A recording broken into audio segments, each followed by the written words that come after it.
नमस्कार, आप exam tour देख रहे हैं बीपीएससी टीआरई 3 और अभी आप देखिएगा हेड शिक्षक का जो दिया गया था टोटल सीट में कुछ कम कर दिया गया, यानी कि 40,000 के आसपास जो सीट था उसको 37,000 कर दिया गया। अभी टीआरई 3 में भी बताया जा रहा है कि 43,000 का रोस्टर भेज दिया गया, जबकि इसमें भी देखिएगा तो कम सीट बताई जा रही है। कम सीट होगा या नहीं होगा या सीट ऐड किया जाएगा, बहुत सारे लोगों के मन में ये चल रहा था कि सीट ऐड कर दिया जाएगा, क्या 87,774 पद से भी घटा दिया जाएगा। एक एक बात करेंगे। मेरे साथ नवीन सर हैं। सर, आपका स्वागत है एग्जाम टूर में। जी बहुत बहुत धन्यवाद। सर, सीट कम हुआ, हेड शिक्षक का था तो उसका तो सभी लोग बता रहे हैं कि कम कर दिया गया है, क्या कारण है ये भी कोई नहीं बता रहा है। उसके बाद ये जो 1 to 5, 6 to 8 का भी रोस्टर अभी जो प्रिंट मीडिया में चल रहा है, इलेक्ट्रॉनिक मीडिया में चल रहा है, इसमें भी बताया जा रहा है कि कम हो रहा है। सर, आखिरकार 87,774 पद पर वैकेंसी निकाली गई थी, उस पर होगा या नहीं होगा, क्या क्या कारण है सर? बहुत सारे कारण हैं। अभी आप देख रहे हैं कि ये 3-4 पेज में इसका जस्ट पेपर कटिंग है, डेटा है पहले का, और इसके आधार पर जो हम मूल्यांकन कर पा रहे हैं, आप लास्ट तक वीडियो देखिएगा, कोशिश करेंगे हर बात को क्लियर करने का। मैं भी संतुष्ट आप हों इस बात से। जी। सबसे पहले तो ये देखना है कि आज जो न्यूज़पेपर में ये इंफॉर्मेशन आया कि हेड टीचर का किस तरीके से सीट कम हुआ है, और चूंकि 1 to 5, 6 to 8 का रोस्टर क्लियर हुआ, और आफ्टर रोस्टर क्लियर के बाद कितनी वैकेंसियां टोटल आई और कितनी वैकेंसियां ओवरऑल जो पहले से निकली हुई थी उसमें कम हुआ, तो स्टूडेंट एक तरीके से परेशान हो गए। इसको देख करके परेशान होना स्वाभाविक है, क्योंकि अगर आप देखें तो करीब 47,000 प्लस वैकेंसी 1 to 5, 6 to 8 मिला करके थी, और अब घट करके 43,306 वैकेंसी हो गई। तो देखा जाए तो करीब 4,000 वैकेंसी का डिफरेंस रहा। 4,000 वैकेंसी का डिफरेंस 1 to 5, 6 to 8 में रहा। इसके क्या कारण हो सकते हैं? सोचने वाली बात यह है। हेड टीचर की जो वैकेंसी में कमी आई उसके क्या कारण हो सकते हैं? और हेड टीचर वाले वैकेंसी पर अगर आप गौर करेंगे जी, जहां नंबर ऑफ वैकेंसी में कमी आई है, तो बहुत बातें ये इससे टीआरई 3 का भी क्लियर होगा। इसको देख करके क्लियर होने वाली बात इसलिए हम बोल रहे हैं कि ये डेटा मेरे पास एक है कि जो कि हेड टीचर का कैटेगरी बाय कैटेगरी कितनी वैकेंसी थी, और कैटेगरी बाय कैटेगरी कहां घटा और कहां बढ़ा। घटने बढ़ने वाली बात इसलिए आई कि पहले जो रोस्टर बना हुआ था 65% रिजर्वेशन के आधार पर बना हुआ था। अब जब सुप्रीम कोर्ट का डिसीजन आया तो 50% रिजर्वेशन पर इनको रिजल्ट देना है, 50% पर। तो स्वाभाविक है कि कैटेगरी बाय कैटेगरी कहीं बढ़ेगा कहीं घटेगा, तो उसी के स्वरूप जितनी भी अभी कमी या ज्यादा हुई है, एक तो यहाँ पर कमी देखने को मिल रही है, इसके कारण पे हम चर्चा करेंगे 1 to 5, 6 to 8 का करंट रोस्टर के अकॉर्डिंग। बाद में कैटेगरी बाय कैटेगरी में क्या उथल पुथल होगा, यहाँ पर भी गौर करना है। उदाहरण स्वरूप थोड़ा सा पहले हमको लगता है सर, टोटल सीट पर कैसे अंतर पड़ जा रहा है, उस पर हम आएंगे टोटल सीट पर, लेकिन उससे पहले थोड़ा इस पर अगर गौर कर लेते हैं हेड टीचर वाले पे, तो आपकी स्थिति स्पष्ट हो जाएगी। हेड टीचर का पहले कैटेगरी बाय कैटेगरी हम चर्चा कर देते हैं, तब जाके हम चर्चा करेंगे कि हेड टीचर में क्यों कमी आई और इसका प्रभाव टीआरई 3 पर क्या पड़ेगा। तो हेड टीचर का बात है, जहां तक जैसे पहले जनरल में 10,081 पोस्ट की वैकेंसी आई थी हेड टीचर में, जो कि अब जाकर के बढ़ करके 15,180 हो गई जनरल कैटेगरी में। ईडब्ल्यूएस और बाकी कैटेगरी में सीटों की संख्या कम हुई। ईडब्ल्यूएस में 4,018 पोस्ट पहले था, 3,791 हो गया, 300 कम हो गया। ईबीसी में 10,056 था, वो 6,822 हो गया, 3,700 के आसपास। अच्छा खासा कमी हुआ है। एससी में 8,041 था, 6,069 हो गया। एसटी में 806 था, 393 हो गया। यहाँ पर 50% से ज्यादा कमी आई है। और बीसी में 7245 था, तो 4549 हो गया। यहाँ आप देख रहे हैं ओवरऑल 40,247 पोस्ट की वैकेंसी आई थी, 37,943 हो गई। तो आप ये देख सकते हैं कि ये कमी या ज्यादा। तो इसका मूल कारण जो बताया जा रहा है कि ओवरऑल वैकेंसी में जो कमी आई है वो स्कूल के मर्जर और डीमर्जर, अब इस बात को समझना है। पहले क्या था कि जैसे सरकार का प्राइमरी एजुकेशन पे खासा फोकस हुआ जी, और ऑल ओवर इंडिया में ही, सिर्फ बिहार की बातें नहीं है। और बिहार की बात की जाए तो माननीय मुख्यमंत्री नीतीश जी का था कि प्रत्येक टोला में प्राथमिक विद्यालय होना चाहिए, प्रत्येक टोला में, और खुला भी। आजकल आप देख रहे हैं कि टोला सेवक की बहाली हो रही है वगैरह वगैरह, सब उसी का पार्ट था। तो प्राइमरी स्कूल प्रत्येक टोला में खोला गया। उसके बाद आप देखेंगे कि आंगनबाड़ी केंद्र भी खोला गया प्रत्येक टोला में लगभग, और आंगनबाड़ी केंद्र फुल्ली सेंट्रल गवर्नमेंट के द्वारा ऑपरेट होता है जी। पूरा वहां पर सेंट्रल गवर्नमेंट का ही पैसा लगता है, स्टेट गवर्नमेंट का नहीं है, और वहां पर सुविधाएं भी ज्यादा होती है आंगनबाड़ी केंद्र पे। तो बाद में क्या हुआ कि बहुत सारे बच्चे प्राथमिक विद्यालय में भी पढ़ाई कर रहे थे, और आंगनबाड़ी केंद्र का सुविधा का लाभ लेने के लिए खाना ताना इधर उधर जो भी चीज आता था तो यहाँ पर भी एडमिशन होता था। तो और लगभग हर एक पंचायत में कई टोले हैं और हर टोला में स्कूल खुला, और कहीं पर संख्या कम या कहीं पर संख्या ज्यादा हुआ। बाद में बिहार सरकार की ई पोर्टल एक बनाई, ई पोर्टल, वहां पर हर छात्रों के लिए आधार की व्यवस्था की गई कि हर छात्रों का अपना आधार नंबर होना चाहिए, और उसको ई पोर्टल से जोड़ दिया गया। इससे क्या हुआ कि एक ही छात्र 2-3 जगह 4 जगह एडमिशन ले लेते थे, अलग अलग जगह से लाभ लेने के कारण। कहीं खिचड़ी खा रहा है, कहीं कुछ। टीचर को भी फायदा होता था, स्कूल से डायरेक्ट लिख के दे दिया जाता था कि मेरे यहाँ इतने बच्चे पढ़ रहे हैं, छदम बना करके, तो उसको मान लेती थी सरकार। लेकिन जब आधार की अनिवार्यता आ गई और जब उसका वेरिफिकेशन होने लगा तो अचानक स्टूडेंट की संख्या में भी कमी आई, और कई स्टूडेंट की संख्या कमने के वजह से। और दूसरा मुख्य कारण ये रहा कि अभी तक स्कूल जो चल रहा था, प्राथमिक विद्यालय इतना तो खुल गए, कहीं झोपड़ी में चल रहा है, कहीं बाहर में ही पेड़ के नीचे पढ़ाया जा रहा है, किसी फलने बाबू के दरवाजा पर स्कूल चल रहा है प्राथमिक विद्यालय, ये स्थिति थी। बाद में जब के पाठक सर आए तो उन्होंने स्कूल का अपना पक्का मकान होना चाहिए, प्रॉपर वे में कैसे स्कूल चले इसके व्यवस्था पर बात होने लगी, तब जाकर के। और प्राथमिक विद्यालय का ये नियम है, आज से नहीं, स्वतंत्रता के पहले से ही, कि गांव में कोई न कोई जमीन को दान करते थे और उसी दान वाली भूमि पर स्कूल खुलता था, या गैर मजरूआ भूमि पर स्कूल खुलता था। स्कूल सरकार अपने पैसे से जमीन खरीद करके नहीं खोलती थी, अभी भी वही नियम है। तो जहां पर दानकर्ता नहीं मिले, कुछ दिन इस तरह से प्रयोग के तौर पर किया गया, तो धीरे धीरे स्कूल को आपस में मर्ज किया जाने लगा, क्योंकि खाने में प्रॉब्लम था, क्वालिटी एजुकेशन में प्रॉब्लम था, बहुत प्रॉब्लम क्रिएट होने लगा। तो 2 स्कूल को मिला के एक स्कूल किया जाने लगा, कहीं कहीं 3-3 स्कूल को मिला करके एक स्कूल किया जाने लगा, और कहीं पर दानकर्ता मिल गए तो फिर वहां पर पक्का मकान या पक्का भवन बनने की व्यवस्था की गई। तो यहाँ पर जो नंबर ऑफ स्कूल का मर्जर किया गया, डीमर्जर किया गया, तो स्वाभाविक है कि जिस समय ये रोस्टर आया था तो उस समय की स्थिति अलग थी, बाद में चल करके मर्जर वाला काम हुआ।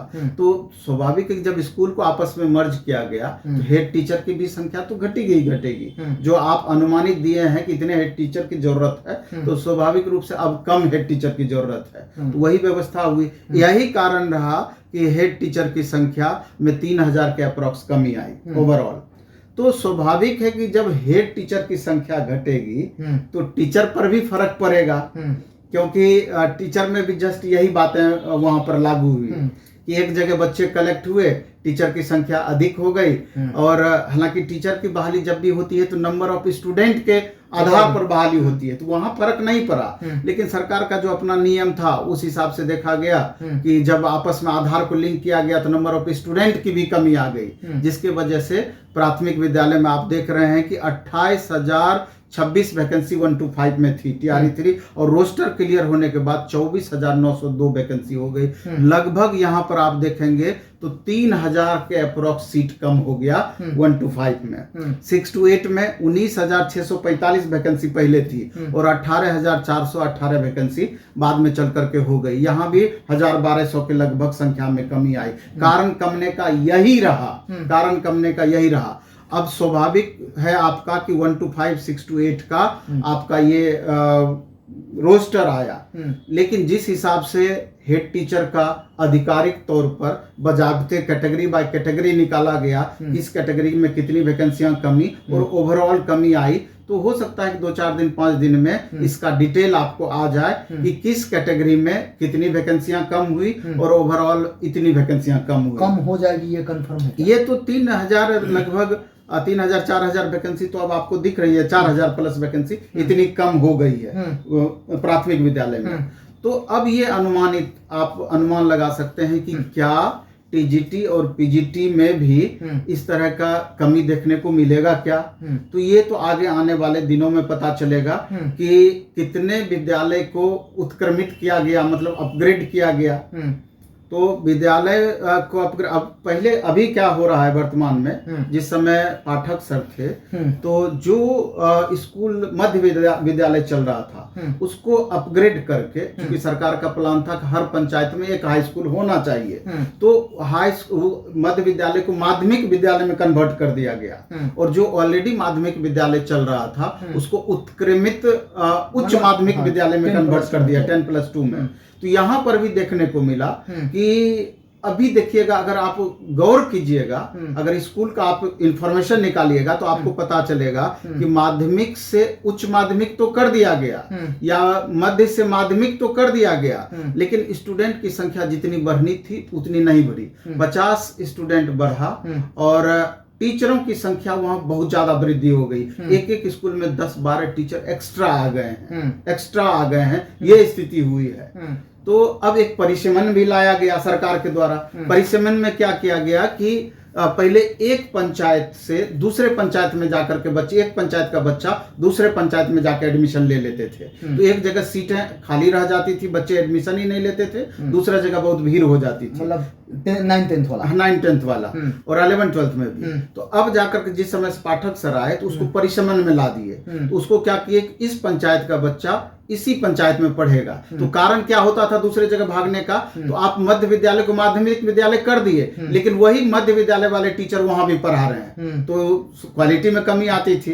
तो बाद में चल करके क्या हुआ, TRE 1 TRE 2 में जो बहाल शिक्षक हुए तो वहां पर टीचरों की संख्या बढ़ाई गई, लेकिन छात्रों की संख्या में उस अनुरूप में बढ़ोतरी नहीं हुई और टीचरों की संख्या अधिक हो गई बहुत सारे स्कूल में। तो अब जाकर के एक संभावना है कि जहां जिस स्कूल में शिक्षकों की संख्या अधिक है उसको संतुलित करने का सरकार प्रयास करेगी। तो हो सकता है कि कुछ विद्यालय में हो सकता है कि नेक्स्ट वैकेंसी TRE 3 का जब आएगा आपका रोस्टर, तो मे बी कि कुछ यहाँ पर भी कमी देखने को मिल सकती है, कुछ सीट को कमाया जा सकता है अधिक टीचर बहाल होने की वजह से, ऐसा किया जा सकता है। तो अब देखना है कि आगे चलकर क्या होता है, अभी स्पष्टतया इस पर नहीं बताया जा सकता है सर। लेकिन अभी जो ऑफिशियल नोटिस तो है नहीं, पेपर में दिया गया है, ये बात ना कहीं बीपीएससी साइट पर है ना कहीं शिक्षा विभाग भी अपना नोटिस जारी किया है, लेकिन पेपर का माध्यम है तो ये भी अटेंडी के लोग मानते हैं। लेकिन विद्यार्थी के मन में अभी ये चल रहा है कि कहा सर, बहुत लोग ये सोच रहे हैं कि TRE 1 का जो सीट खाली है उसको एडजस्ट किया जाता, TRE 2 का जो खाली है उसको ऐड किया जाता, रोस्टर पुराना भी ऐड किया जाता, लेकिन वो भी ऐड नहीं हुआ, जो मूल सीट था वो भी कम हो गया। तो इसको सर कैसे सरकार क्षतिपूर्ति करेगी, शिक्षा विभाग कैसे इसको पूर्ति करेगी? जैसे सरकार चाहे तो कुछ भी संभव है उनके लिए, क्योंकि आपको मालूम है कि अच्छी खासी संख्या में बैकलॉग सीट भी सरकार के पास है। वो चाहे तो एडजस्ट करके TRE 3 में ही उसको ऐड करके एडजस्ट कर सकती है, वो सरकार के जिम्मे है। लेकिन सरकार आंकड़ों का खेल खेलती है, इनको TRE 4 का भी वैकेंसी देना है और अच्छी खासी संख्या में वैकेंसी देना है। तो स्वाभाविक है कि जब आप आगे वैकेंसी देने के मूड में हैं, ऑलरेडी आपका नंबर ऑफ टीचर्स अधिक दिख रहे हैं, जो कि एक रेशियो जो होना चाहिए टीचर और स्टूडेंट के बीच का, तो उसको तो एडजस्ट करने के लिए उस हिसाब से अब इनको मेंटेन करना पड़ेगा। तो उसी को मेंटेन करने के लिए अभी आप देख रहे हैं कि 24,000 से 28,000 कंप्यूटर टीचर के बहाली की बातें कर रही है, क्योंकि क्वालिटी एजुकेशन बढ़ाने के लिए कि कंप्यूटर की शिक्षा भी प्राथमिक विद्यालय से ही स्टार्ट होनी चाहिए। तो 28,000 लगभग टीचर कंप्यूटर टीचर की बातें हो रही है। हो सकता है कि बैकलॉग इसमें जोड़े और नहीं जोड़े तो ये वैकेंसी 36-37,000 के करीब है, उसको जोड़ेगी TRE 4 में। बाकी वो अपने हिसाब से यहाँ TRE 3 से भी 30 से 35% सीट बचा ही लेगी। कुल मिलाकर के ये जो 1.5 लाख वैकेंसी देने की बातें कर रही है तो सरकार अपने हिसाब से पूरा कर लेगी। लेकिन छात्रों के लिए एक चिंता वाली बात आज के बाद हो गई है कि पता नहीं वैकेंसी में कितनी कमी आएगी या वैकेंसी में कमी नहीं आएगी, वही रह जाएगी। तो मेरा मानना है कि हाई स्कूल में बहुत ज्यादा फर्क नहीं पड़ना चाहिए। टीजीटी पीजीटी में जितनी शिक्षकों की बहाली होनी है, प्राथमिक विद्यालय में तो कारण है मर्जर डिमर्जर, लेकिन वहां पर मर्जर वाली स्थिति तो है नहीं। लेकिन शिक्षक वहां पे अभी भी कोई विद्यालय में जाते हैं तो 5, 10, 20, 25 कहीं जगह। हाँ, कुछ विद्यालयों में शिक्षकों की संख्या अधिक जरूर है, तो मे भी कि कुछ विद्यालयों में कम भी हो सकती है। तो अगर उसको ट्रांसफर पोस्टिंग करके अगर मैनेज करने का प्रयास करेगी तो इस वैकेंसी पर फर्क नहीं पड़ेगी, नहीं तो मे भी 1500 का फर्क पड़ भी सकती है। सर अभी जिस तरीका से 3000 4000 जो कम दिख रहा है, अगर ओवरऑल देखा जाए कहीं 10,000 का प्रभाव पड़ जाए, क्या सरकार इसको फुलफिल करने का प्रयास करेगी कि नहीं? स्टूडेंट बहुत हतोत्साहित है। नहीं, इतना ज्यादा फर्क नहीं पड़ेगा। जब प्राथमिक विद्यालय में ही सबसे ज्यादा वैकेंसी है 1 to 5, 6 to 8 में, तो यहाँ 4000 का फर्क भी कम फर्क नहीं होता है। बहुत ज्यादा फर्क होता है। तो उस हिसाब से टीजीटी पीजीटी में इतनी बड़ी 1500 का अगर अंतर पड़े तो बड़ा अंतर माना जाएगा, और 1500 भी बहुत बड़ा अंतर हुआ। तो ऐसी परिस्थिति में हमको लगता है कि तमाम छात्र जो इस बार TRE 3 दिए हैं वो वेरिफिकेशन प्रोसेस में बदलाव के लिए सरकार पर दबाव बनाए, 1 कैंडिडेट 1 रिजल्ट के लिए दबाव बनाए। इसके लिए जो अभी छात्रों के हित में है कि CMO को मेल करने वाली बात का जो अभी प्रोसेस चल रहा है, तो हम तो कहते हैं कि अधिक से अधिक संख्या में छात्र CMO को मेल करें इस प्रोसेस को लेकर के, तब जाकर के दबाव बनेगी। तो हो सकता है कि शिक्षा विभाग और BPSC पर सरकार दबाव बनाए कि नहीं, इस प्रोसेस में थोड़ा बदलाव किया जाए, नहीं तो डायरेक्ट छात्र के हाथ में तो कुछ भी नहीं है। अब कम से कम छात्र को 87,774 पद के लिए भी मेल करना पड़ेगा, क्योंकि उतना सीट दिया गया है, कहीं से पूरा करे सरकार। निश्चय ही इसके लिए प्रयास होना चाहिए, क्योंकि यहाँ पर अगर वैकेंसी में कमी आती है तो छात्र बहुत हतोत्साहित होंगे, ये निश्चित है। तो अभी ऑफिशियल नोटिस का वेट कीजिए। अभी जो जिस तरीका से पेपर में दिया जा रहा है ये बहुत कष्टदायक है। आगे जिस तरीका से आप सुन रहे हैं कि CMO को मेल कीजिए, सब कुछ बताया गया, तो उसी तरीका से आप काम करें। और सरकार और आयोग से यही गुहार है कि कम से कम 1 कैंडिडेट 1 रिजल्ट मान लिया जाए। और जिस तरीका से सुप्रीम कोर्ट का जो गाइडलाइन है डॉक्यूमेंट वेरिफिकेशन पहले कराने का, उसको अच्छा तरीका से पालन किया जाए, सही तरीका से कराया जाए, या 1.5 गुना रिजल्ट दिया जाए, ताकि किसी भी प्रकार से विद्यार्थी के साथ अन्याय न हो सके। यदि आप एग्जाम टूर पर नए हैं तो चैनल को सब्सक्राइब कर लें, लोगों में शेयर करें। सर समय देने के बहुत बहुत धन्यवाद। जी बहुत आभार आपका।